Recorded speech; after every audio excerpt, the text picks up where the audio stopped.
everybody, welcome to Critical Flick. I'm back to continue my Christopher Nolan series. Today I'm going to be talking about The Dark Knight Rises, which is actually my second favorite in the series. I know, I loved Batman Begins, thought Dark Knight was incredible. Don't think this one is as good as Dark Knight, but I think there are aspects of this film that are better than Dark Knight. I'm going to go into those aspects here, so stay tuned. Here we go. So this movie tells the story of Bruce Wayne, who has become a recluse because he needed to after the events unfolded in The Dark Knight, and he is set back into the life because a villain, Bane, played by Tom Hardy, comes into Gotham with a mission and a purpose, a villainous purpose, and so that spawns the story here, where Batman has to get back into action, and it's great the first time you actually see Batman come on screen, Christian Bale, and it's just awesome. And my love for Bane at this point, I think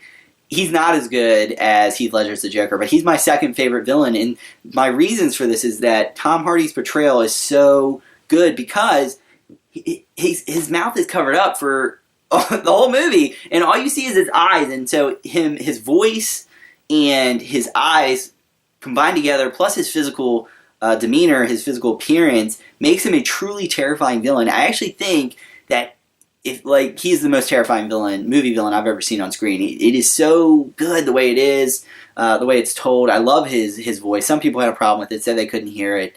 I know that early on they did have issues with that, and they did, Nolan did made the proper adjustments to make it clear so that people could understand it. So maybe it was just like the movie theaters that people saw it in, because when I saw it in theater, I saw it 5 times.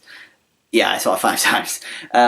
It always, I understood every word he said, and I like the Heath Ledger is the Joker. I can quote numerous lines in this movie by Bane. I just think he's truly terrifying. I love that he was physical threat to Batman, whereas Joker was more of a mind games, mental threat to Batman. So I love this movie so much. I love that Ann Hathaway's in it. She's great. She is so good in this role. She plays Catwoman, and it's so good seeing all these characters brought to screen. It's truly a great movie. Again, Hans Zimmer returns for the score. It's so good. Like, I love the score of the Dark Knight movies. I didn't talk about Hans Zimmer's score in the previous 2 films, but he is to be noted here, and I'm noting him now because I have the score for this movie.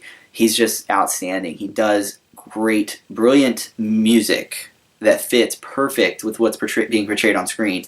And Christopher Nolan does an excellent job again, co-writing with David Goyer, to tell this story and make it feel so a good send-off for the trilogy. I think it's one of the best trilogies of all time, for sure. I know some people have problems with what happens towards the end of the film. I don't want to go into it because it's spoilery, but definitely, I don't see that. I think that it works. They wanted to tie the movies together, and I think they did. Christopher Nolan did a really great job with that. It works for me. Bane was great. Batman's great as always. Definitely watch this movie. I'm going to give it a 9.5 out of 10. I'm going to give this movie a 9.5 out of 10. Not as good as The Dark Knight, not as good as Inception, but I think it's better than Batman Begins and The Prestige. I really like this movie a lot, so definitely check it out if you haven't already. So leave your comments, your opinions down below, like and subscribe to the video, and thanks for watching, guys. Have a good one.